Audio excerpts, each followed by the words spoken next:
முதல்ல தமிழ்நாட்டில் பெண்களுக்கு பாதுகாப்பு இல்லை என்பதை பெண் தலைவர்கள் மட்டுமல்ல பெண்கள் தொடர்ந்து வலியுறுத்தி வருகிறோம். ஆனா முதலமைச்சர் அது யார், அந்த சார் யாருன்னா கண்டுபிடிச்சு கொடுங்க, நாங்க பிடிச்சிக்கிறோம் அப்படின்னு சொல்ற மாதிரி ரொம்ப சாதாரணமா சொல்றார். அதற்கு இவங்க தான் முயற்சி செய்யணும். எல்லா முயற்சியும் இவங்க தான் முயற்சி செஞ்சு அது யாருன்னு கண்டுபிடிக்கணும். அந்த சாரை பிடிக்கிறதுல இவங்களுக்கு எந்த ஒரு அக்கறையும் இருக்கிற மாதிரி எனக்கு தெரியல. அதனால இன்னைக்கு பெண்கள் பாதுகாப்புக்காக தனி சட்டம் கொண்டு வருகிறோம்னு தீர்மானம் நிறைவேற்றுறாங்க. ஆனா அன்றாட அந்த 100 இன்னைக்கு என்கிட்ட ஒரு பத்திரிகை சகோதரி சொன்னாங்க, 100க்கு நீங்க தொலைபேசியில ஒரு அவசரம்னா 100க்கு நீங்க தொலைபேசி செய்து பாருங்க, அந்த பட்டன் அழுத்துங்க, இந்த பட்டன் அழுத்துங்க, இன்னும் கொஞ்ச நேரம் வெயிட் பண்ணுங்க. நாம வெயிட் பண்ண முடியாம அவசரத்துல போடுவோம். அதுல அவங்களுக்கு எங்களுக்கு பதிலே கிடைக்க மாட்டேன், உதவியே கிடைக்க மாட்டேன். அதெல்லாம் சரி செய்யுங்க. தமிழக முதலமைச்சர் நான் கேட்டுக்கிறேன், பெண்களின் பாதுகாப்பை நீங்கள் உறுதி செய்யுங்கள். பெண்கள் என்று பாதுகாப்பாக இல்லை. இதற்கு சட்டமன்றத்தில் தீர்மானம் நிறைவேற்றோம், அதுக்கப்புறம் அதை கொண்டு போறோம். நிர்பயா பங்கு நிதியை கூட சரியா பயன்படுத்தல. ஆக எல்லாமே பேப்பர்ல தான் இருக்கு தமிழ்நாட்டுல.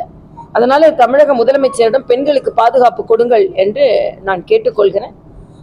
அது மட்டும் இல்லாம இன்றைய காலகட்டத்தில் டங்ஸ்டன் தொழிற்சாலை வருவதற்கு வாய்ப்பில்லை என்று மத்திய அமைச்சர் சொல்லிவிட்டார்.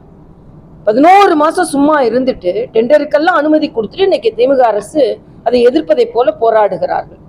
அதனால இன்னைக்கு மத்திய அரசு மக்களுக்கான அரசு. இன்னைக்கு கூட நான் என்னோட ட்விட்டர்ல பதிவு பண்ணியிருக்கேன், 7000 கோடிக்கு மேல தமிழக அரசிற்கு நிதியின் பங்கு கொடுக்கப்பட்டு இருக்கிறது.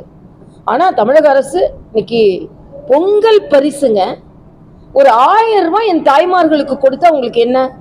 ஆக தேர்தல் வருவதற்கு முன்னால் நான் அதை கொடுப்பேன் இதை கொடுப்பேன்னு சொன்னீங்க.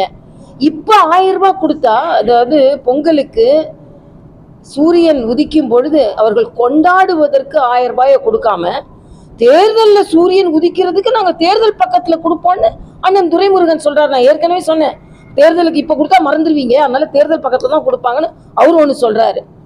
கல்வி அமைச்சர், நிதித்துறை அமைச்சர் என்ன சொல்றாருன்னா, எங்ககிட்ட நிதியே இல்லை, உங்ககிட்ட தான் எல்லா நிதியும் இருக்கு, கார் ரேஸ் செய்யறதுக்கு நிதி இருக்குது, நீங்க வெளிநாடு போறதுக்கு நிதி இருக்குது, ஆனா தாய்மார்களுக்கு கொடுப்பதற்கு நிதி இல்லை என்று நீங்கள் சொல்லிக் கொண்டிருக்கிறீர்கள்.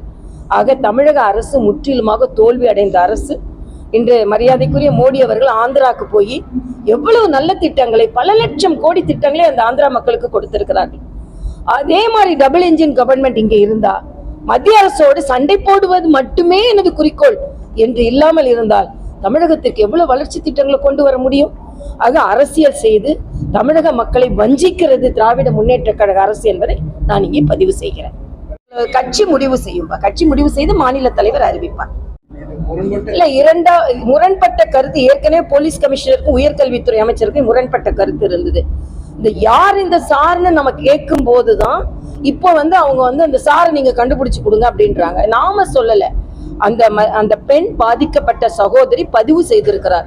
சிறப்பு புலனாய்வு குழுலையும் அவங்க பதிவு செய்திருக்கிறார்கள். இன்னொரு நபரிடம் என்னை எடுத்து கூட்டிட்டு போறேன், சார்ட்ட போக வேண்டியிருக்கும் அப்படின்னு. அந்த சார் எந்த இயக்கத்தை சார்ந்தவர், எந்த பகுதியை சார்ந்தவர், அந்த சார் எந்த ஒரு குழுவை சார்ந்தவர், சார் யார் சார் யார் சார் யார், நீ யார் நீ யார் நீ யார் கேட்கும்போது சார் யார் சார் யார் சார் யார் அப்படின்னு கேட்டுட்டு இன்னைக்கு சாரே இல்லை அப்படின்ட்டா இது ரொம்ப தவறானது. அந்த பெண்ணுக்கு முழுமையான நீதி கிடைக்க வேண்டும். அதனால் நிச்சயமாக தமிழக அரசு இன்னும் கொஞ்சம் தீவிரமா, அவங்க என்ன பொறுத்த வரைக்கும் நான் என்ன நினைக்கிறேன்னா, இந்த வழக்கை தமிழக அரசு தீவிரமாகவே எடுத்துக்கொள்ளல. உயர்கல்வி அமைச்சர் சொல்லி ஏதோ ஒரு சம்பவம் நடந்து அதை ஏன் பெருசாக்குறீங்க, ஏன் அரசியலாக்குறீங்க? இதே ஸ்டாலின் தான் அவியலா செய்ய முடியும், அரசியல் தானே செய்ய முடியும்னு சொன்ன ஸ்டாலின் இன்னைக்கு எதை எடுத்தாலும் அரசியலாக்கிறாதுங்கன்னு. பெண்களுக்கான பாதுகாப்பில் நீங்கள் உதாசீனப்படுத்துகிறீர்கள். இந்த வழக்கை ரொம்ப சர்வசாதாரணமா கையாளுகிறார்கள் என்பது எனது கருத்து. அண்ணா நகர் வழக்கே அப்படிதான் செஞ்சாங்க. அதுக்கு உயர் நீதிமன்றம் தனது தலையீட்டை கொண்டு வந்தது. அதனால் தமிழக அரசு பெண்கள் பாதுகாப்பில் தீவிரமாக இருக்க வேண்டும் என்று எனது கருத்து. ஏற்கனவே கூட்டணி கட்சிகளால் திராவிட முன்னேற்ற கழக அரசுக்கு கண்டம் வரும். கூட்டணி கட்சிகளினால் கண்டனத்தினால் கண்டம் வரும். அதனால 2026 நீங்க நினைக்கிற மாதிரி இருக்காது. ஏன்னா கம்யூனிஸ்டுகள் எதிர்ப்பு தெரிவித்து விட்டார்கள், விடுதலை சிறுத்தைகள் எதிர்ப்பு தெரிவித்து விட்டார்கள், காங்கிரஸ் பொறுத்து பொறுத்து பொறுத்து பொங்கி எழு இந்த மாதிரி காங்கிரஸ் இன்னைக்கு தனது எதிர்ப்பை தெரிவித்து விட்டார்கள். அண்ணன் வேல்முருகன் போன்றவர்களும் தனது எதிர்ப்பை தெரிவித்து விட்டார்கள். அதனால் எதிர்ப்பை தெரிவித்துக் கொண்டிருக்கிறார்கள் கட்சிகள்.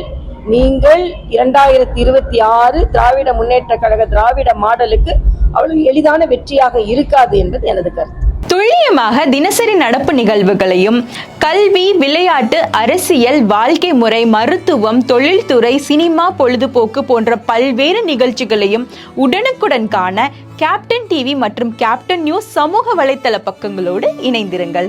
உங்கள் வணிகத்தை கேப்டன் டிவி மற்றும் கேப்டன் நியூஸில் விளம்பரத்தின் மூலம் மேம்படுத்த விருப்பமா? உடனே கீழே கொடுக்கப்படும் எண்ணிற்கு தொடர்பு கொள்ளுங்கள்.